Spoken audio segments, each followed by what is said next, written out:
Guys সবাই কেমন আছেন? আশা করি ভালো আছেন। আমিও ভালো আছি।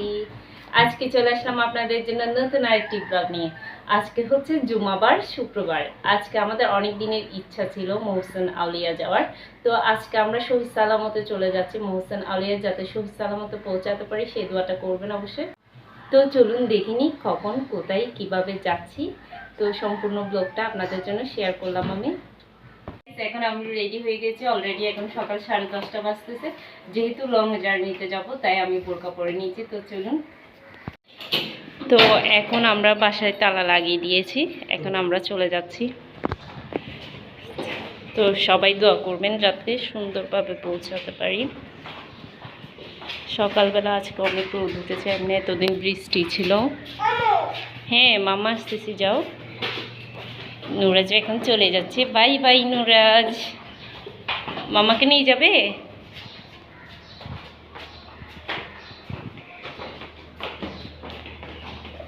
আমাদের বাসায় যাব, তারপরে এখান থেকে হয়ে গাড়িতে যাব।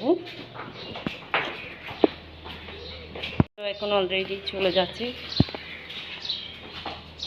নুরাজ, নুরাজ এদিকে দেখো। নুরাজ এদিকে দেখো, তুমি পাঞ্জাবি পরছো? দেখি দেখি, এদিকে দেখো না, ভিডিওতে দেখো। ওয়াও মাশাআল্লাহ। নুরাজ সেই টু মাশাআল্লাহ এভরিওয়ান। বিসমিল্লাহ বলে বাসা থেকে বের হলাম। এখন সকাল প্রায় 10:30। তো এখন আমাদের ভ্রমণটা হবে, কিন্তু এবারের ভ্রমণটা সম্পূর্ণ আলাদা। প্রতিবার আমরা পার্সোনালি কোনো গাড়ি দিয়ে যাই, কিন্তু এবার যাব আমরা লোকালি, কারণ আমাদের অনেক ইচ্ছা ছিল মহসিন আউলিয়া যাওয়ার সময় আমরা লোকালভাবে যাব, যেহেতু আমরা একটু আনন্দ করতে পারি। তো আল্লাহর নাম ধরে সহি সালামতে যাতে পৌঁছাতে পারি সেই দোয়াটা নিয়েই সবার থেকে এখন যাচ্ছি মাজারের উদ্দেশ্যে। তো এখন প্রথমে আমরা রিক্সা নিয়ে চৌমনি আসলাম। চৌমনি থেকে চলে আসলাম নিউ মার্কেট। নিউ মার্কেট থেকে কিন্তু এখন আমরা চলে যাচ্ছি নতুন ব্রিজ এলাকায়। ভাড়া কিন্তু অনেক রিজনেবল ছিল, যার কারণে আপনারাও এভাবে চাইলে যেতে পারেন। কোনো ভেজাল বলতে কিছুই আপনার পোহাতে হবে না। তো এখন নতুন ব্রিজ গিয়ে মহসিন আউলিয়ার গাড়িতে ডাকবে, সেই গাড়িটাতে আমরা উঠলাম। দেখতে পাচ্ছেন গাড়িটা প্রচুর খালি। তো আমরা যেহেতু খালি গাড়িতে উঠেছি তাই আমরা প্রথমের দিকে সিটগুলা পেয়েছি, এবং প্রথমের সিটগুলা কিন্তু অনেক আরামসে বসা যায়। আমি বসেছিলাম এ পাশে এবং আমার আম্মুরা বসেছিল অপোজিট পাশে। তো এখন আমরা সুন্দরভাবে বসে থাকছি, এবং আমার আব্বু আমাদের জন্য চিপস আর আমি কিন্তু পেয়ারা ভর্তা নিয়েছিলাম, যার কারণে একটু পিনিক লাগছিল, খেতে অনেক মজা। তো এখন বাসটা আলহামদুলিল্লাহ পুরোপুরি ফিল আপ হওয়ার পর আমরা নতুন ব্রিজ দিয়ে কর্ণফুলী নদী দিয়ে চলে যাচ্ছি আনোয়ারার উদ্দেশ্যে। দেখতে পাচ্ছেন কত সুন্দর ভিউ, সমুদ্রের জাহাজগুলো দেখতে কিন্তু অনেক সুন্দর লাগছে। তো এখন যেতে যেতে কিন্তু আমরা কর্ণফুলী টানেলের রাস্তায় উঠে গেলাম। দেখতে পাচ্ছেন টানেল কিন্তু আমি কিছুদিন আগে গিয়েছিলাম। যেহেতু আমরা লোকালি যাচ্ছি তাই টানেলের অপর রাস্তা দিয়ে যাচ্ছি। এখন আলহামদুলিল্লাহ আমরা মহসিন আউলিয়ার দরবারে এসে পৌঁছালাম। আনোয়ারার বটতলিতে গাড়ি থেমে গিয়েছে এবং আমরা সুন্দরভাবে প্রায় 1.5 ঘন্টার জার্নিতে চলে এসেছি। তো এখন আমরা বাস থেকে একে একে নামবো, এবং নামার পর দেখতে পাচ্ছেন অনেক সুন্দর আরামসে আসা যায় লোকালি। আপনারা কিন্তু ভাববেন না যে লোকালি আসলে অনেক কষ্ট, যে না, অনেক আরামে এসেছি আমরা। এখন আমরা হেঁটে হেঁটে সব দিকের দোকানপাটগুলো, গ্রামের সৌন্দর্য, গ্রামীণ পরিবেশের দোকানগুলো উপভোগ করতেছি।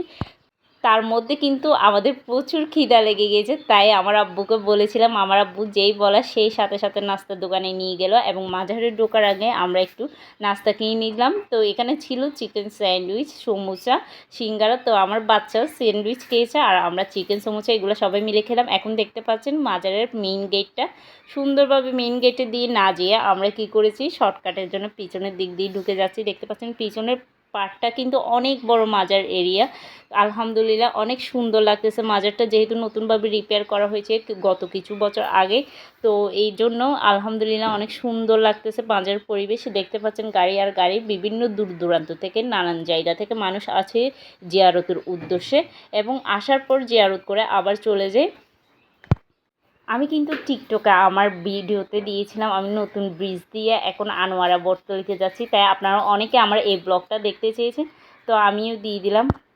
তো এখন আমরা মাজারের কাছাকাছি চলে এসেছি। এটা পিছন দিক দিয়ে ঢুকেছি। এটা হচ্ছে মহিলাদের জিয়ারতের জন্য আলাদা একটা সম্পূর্ণ রুম।